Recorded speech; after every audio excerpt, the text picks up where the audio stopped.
일일 시사권장량 채워가세요. 골고루 담았습니다. 당신만을 위한 하루 시사 김성환의 시사야.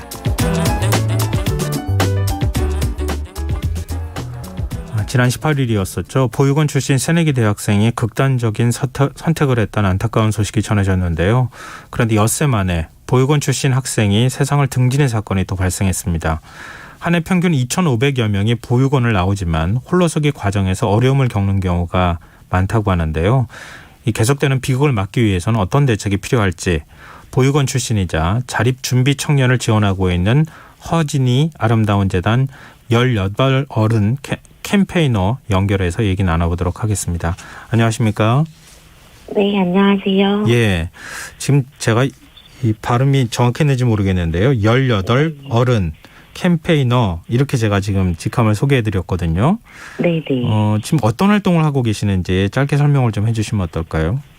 네.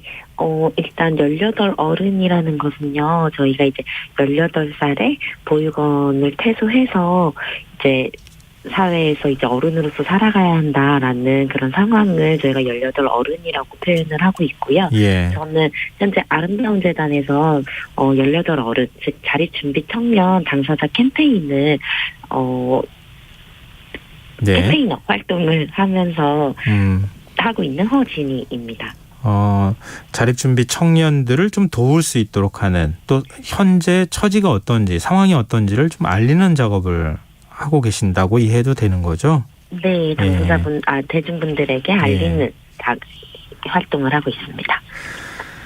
그런데 지금 그 자립준비 청년들의 극단적인 선택이 계속 이어지고 있는 상황인데요. 네. 아무래도 이제 같은 처지이신 거잖아요. 그런 네, 이제 맞습니다. 경험을 같이 삶의 경험을 했던 입장에서 이 소식 들으면은 어떤 생각이 드세요? 솔직히는 이젠 놀라지도 않는 것 같아요. 왜냐면은 사실 지금 이제 뭐 연달아서 이런 소식을 듣게 되긴 했지만 사실 저는 뭐 한 달 전에도 이런 소식을 들었었고 또 뭐 2달 또 전에도 또 다 건너 또 그런 소식이 있더라 하면서 또 들었었기 때문에 네. 이게 그렇게 놀랐다 이런 느낌보다는 너무 속상하다, 너무 안타깝다 이런 감정이 먼저 드는 것 같아요. 그러니까 지금 이제 언론에 보도가 돼서 사회적인 뭐 큰 이슈가 됐을 뿐이지 그 이전에도 네. 이런 일들이 계속 이어져 왔다 이제 이런 말씀이신데. 네. 자립을 준비하는 지금 보육원을 나와서 홀로서기를 해야 하는 청년들 어떤 것들을 가장 힘들어합니까? 일단은 뭐 두고 있는 분들의 어떤 기사를 접했을 때 뭐 경제적인 이유 또는 심리적인 이유에 대한 어떤 글들이 많이 있더라고요. 예. 근데 경험적으로 저는 퇴소를 처음 했을 때 마찬가지로 경제적으로 그리고 또는 심리적으로도 굉장히 부담이 많이 있던 상황이었어요. 왜냐하면 더 이상 의지할 수 있는 사람이 없고 어떤 문제 상황이 생겨도 이거를 어떻게 해결해야 하는지에 대한 방법을 여쭐 사람이 없었기 때문에 네. 각자 도생해야 하는 그 현실이 저한테는 되게 버겁게 느껴졌거든요. 네, 그래서 그 부분이 가장 어렵게 느껴졌었던 것 같아요. 지금 이제 주변에서 도와줄 사람이 아무도 없는 거잖아요. 그래서 세상에 이제 보육원에서 원래는 18살에 나오는 거죠? 네, 맞습니다. 만으로 18살이 되면은 만기 퇴소를 해야 하는 상황이었는데 예. 지금은 조금 법이 좀 제정이 되면서 이제 만 24세까지 본인이 원한다면은 보호 연장을 받을 수가 있어요. 24세까지는 보육원 생활을 할 수 있다. 네네. 보육원 생활까지는 아니더라도 생활권은 좀 달라질지라도 네. 이제 계속적으로 보육원 선생님들이나 어떤 제도 안에서 보호를 받을 수 있는 내용으로 좀 바뀌었습니다. 근데 이런 상황들이 알려지면서 법이 네. 개정이 됐잖아요. 네, 그래서 맞습니다. 지원금을 좀 받을 수는 있는 거죠? 네, 그렇습니다. 경제적인 지원도 굉장히 많이 확대가 되었고 실제적으로 당사자 친구들이 경제적 지원이 예전보다는 더 많은 상황에서 이제 좀 더 풍족하게 지원을 받는 상황으로 좀 변하기는 했습니다. 풍족하기라고 하는 표현을 쓰셨지만 제가 볼 때는 풍족한 건 아닐 것 같은데요. 네, 예전보다는. 그러니까 어느 정도 지원금을 받을 수 있습니까? 지원받는 게 어떤 것들이 있습니까? 네, 지금 제도가 조금 개선된 지금 상황에서는요, 퇴소를 하면은 자립정착금이라고 해서 500만 원이 주어져요, 개인에게. 예. 그래서 그 500만 원과 그리고 이제 퇴소 후 5년까지는 매월 이제 35만 원씩 이제 자립수당이라고 지원이 됩니다. 그래서 정부에서 지원하는 금액은 이제 뭐 그 자립수당과 자립정착금으로 이해를 해주시면 되고, 그 이외에도 뭐 이제 민간 기업이나 아니면 뭐 이제 개인 후원자의 어떤 연계로 인해서 계속적으로 이제 또 후원금이 개인적으로도 또 이렇게 발생하고 있는 부분들도 있고요. 근데 제가 말씀을 듣다 보니까 더 그런데요. 자립정착금이라고 500만 원 받고 매월 자립수당 35만 원 받는 걸 가지고 네. 실제로 자립을 할 수가 있습니까? 그렇죠. 굉장히 어렵죠. 이게 근데 굉장히 어려운 부분이고, 그래서 근데 또 당사자 친구들이 이걸 받는다고 해서 또 어떤 이게 뭐 시드머니나 뭐 이런 게 되지도 않아요. 왜냐하면 우리 친구들이 19년 동안 길면 19년 동안 보육원 생활을 했고 예. 굉장히 많은 것을 억제하고 하지 못하면서 생활을 해왔잖아요. 예. 그러다 보니까 퇴소를 하면은 자유다. 나의 이제 억압은 끝이 났다라는 어떤 그런 정서적인 반응 때문에 친구들이 그동안 못 해봤던 거, 그리고 또 그동안 하고 싶었던 것들을 또 마음껏 또 분출하는 또 시기가 있어요. 또 그때 이제 이 자립정착금 500만 원과 또 자립수당이 또 그렇게 잘못 쓰여지는 경우들이 굉장히 허다하거든요. 네. 그러다 보니까 뭐 절대적으로 수치적으로도 낮은 금액일 수도 있지만 또 그 금액조차도 좀 잘 쓰여지지 않고 있다라는 게 굉장히 어려운 부분인 것 같아요. 그럼 주변에서 혹시 도와주시는 분들이 없어요?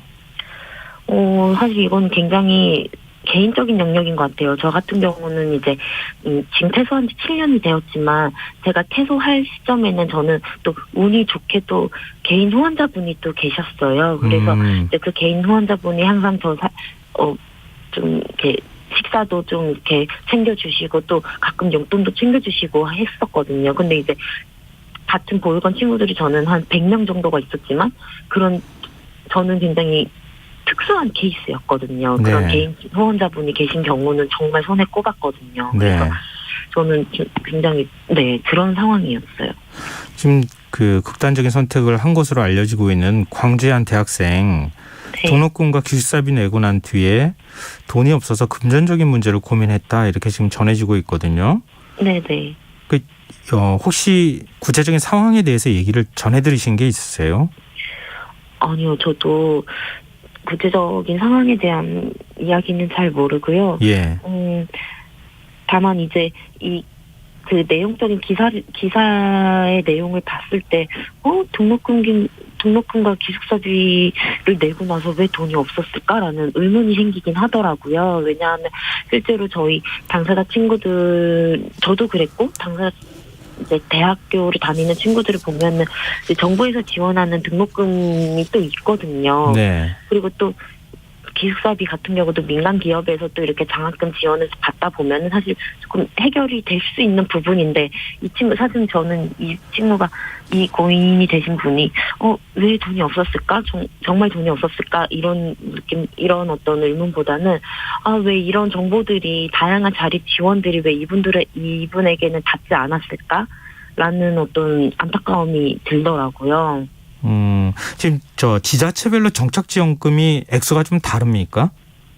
네, 조금 경기도나 이런 수도권 쪽은 최대한 확대해서 최대 한 1,000만 원 정도까지 상향해서 지급하는 경우도 있긴 하고요. 또 예전 같은 경우는 또 이제 많이 시골이고 많이 이렇게 예산이 부족한 곳은 또 지금 500만 원도 300만 원도 안 되는 금액을 또 받기도 했었거든요. 지금은 이제 평균적으로 500만 원으로 지원이 되고 있는 상황이고요. 근데 보통 주변에 그 자립을 준비하는 청년들 얘기를 들어보면 그 돈을 어디다가 많이 사용합니까? 저 같은 경우는 일단은 거의 미용에 좀 많이 썼던 것 같고요. 예. 그리고 또 어떤 친구들은 또 차를 뭐 이렇게 산다거나 중고차를 또 이렇게 산다거나 아니면 또 뭐 명품 가방을 뭐 또 산다거나 보통 그런 어떤 유흥에 쓰는 경우들이 많았어요. 그래서 주변에서 같이 조언도 해주고 이러는 사람들이 필요하다 이 말씀하신 것 같은데요. 네, 맞습니다. 일단 뭐 그 나이에 또래의 어떤 그 생각이라는 게 있는 거니까 네. 그건 이제 가장 큰 목돈을 이제 받게 된 거잖아요. 네, 네. 그걸 이제 효율적으로 쓸 수 있는 방법에 대해서 따로 배우지도 못한 상황에서 나가니까 이후에 이제 생활고를 겪는 문제로 연결될 것 같기도 한데, 네. 근데 무엇보다도 어떤 심리적인 위축, 그러니까 예를 들면 보육원에서 자랐다고 하는 것, 그리고 사회적인 편견 이런 것들을 많이 신경 쓸 것 같거든요. 실제로 네. 그렇습니까? 네, 맞습니다. 저희가 지금 18 어른 캠페인 활동 중에 하나가 이제 미디어 인식 개선 또 프로젝트가 있어요. 예. 그래서 이제 실제적으로 저희 당사자 친구들에게 어떤 부분이 가장 힘들었는가라고 이렇게 묻는다고 하면은 그런 어떤 사회의 어떤 편협적인 시각으로 인한 어떤 불리한 어떤 처우를 받았던 것 네. 이런 것들이 굉장히 당사자들을 어떤 공경에 처했을 때 회복하지 못하게 하거든요. 그래서 네 실제로 저도 이제 어디 뭐 카페에서 뭐 이렇게 친구들과 얘기를 하다가 보면은 이제 야 이런 거는 뭐 보육원 어떤 친구들이 뭐 어떤 행동이 이상한 거에 대한 이야기를 할 때 보육원 친구여서 얘 고아원에 자라서 그래 뭐 이런 이야기도 엿든 적도 있었고 그런 어떤 사례들이 굉장히 많이 친구들이 경험을 하고 있죠. 이 자립준비 청년에 대한 심리적 정서적 지원 체계도 좀 필요해 보이는데요. 정부 차원의 뭐 관리 체계나 좀 지원하는 어떤 기관 뭐 이런 것들이 있지는 않습니까? 네. 퇴소하고 나서 이제 친구들이 이제 심리적 어떤 안정을 찾고 싶을 때 한국 상담심리학회에서 이제 연계를 해서 하는 심리 프로그램이 하나가 있기는 해요. 예. 근데 이제 그거 같은 경우는 이제 실제로 지원을 받았던 친구들의 이야기를 들어보면은 이게 아무래도 내가 필요할 때 상담을 받을 수 있는 게 아니라 이제 프로그램이다 보니까 1년에 신청을 해서 지원이 되는 기간이 따로 정해져 있어요. 그래서 그거에 대한 어떤 직접적으로 내가 어떤 어려움이 있을 때 즉시 이렇게 어떤 지원을 받을 수 있지 못하다는 점과 그리고 또 실제로 상담을 하다 보면은 상담 선생님이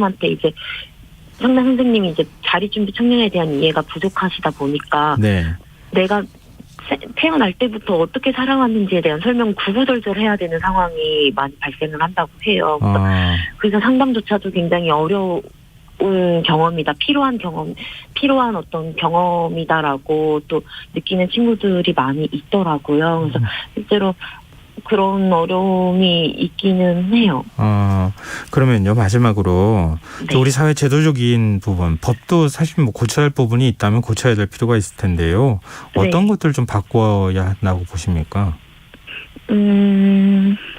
사실 작년 이제 7월에 정부 개선안이 이제 발표가 되면서 굉장히 대대적으로 많은 부분들이 많이 개선이 되었고, 우리 친구들이 실제로 그런 변화를 많이 느끼고도 있어요. 하지만 예. 이제 이게 개선안이다 보니까 아직은 뭔가, 아직은 조금 미비한 부분이라고 했는데 직접적으로 느껴지지 않는 부분들이 있거든요. 예를 들면 뭐 경제적인 부분이라든지 아니면 취업 부분에서도 뭐 좀 더 기회를 확대하겠다라고 하지만 그런 부분들이 아직은 저희한테 닿지 않고 있는 부분들이 있거든요. 그래서 그 개선안이 얼른 저희 당사자의 삶에 흡수가 될 수 있도록 좀 더 속도를 내는 부분들 그런 부분들이 좀 필요하다라고 느끼고 있고요.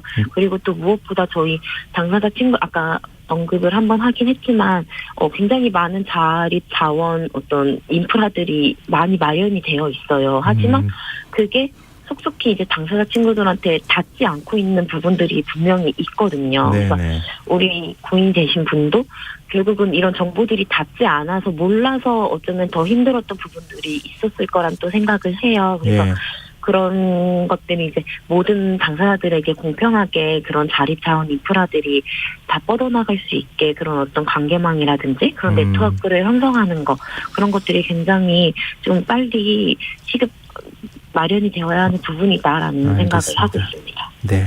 또 도움도 많이 주시고요. 자립하려고 하는 청년들에게. 맞습니다. 네. 오늘 말씀 고맙습니다. 네, 감사합니다. 네, 지금까지 허진이 아름다운 재단 캠페이너였습니다.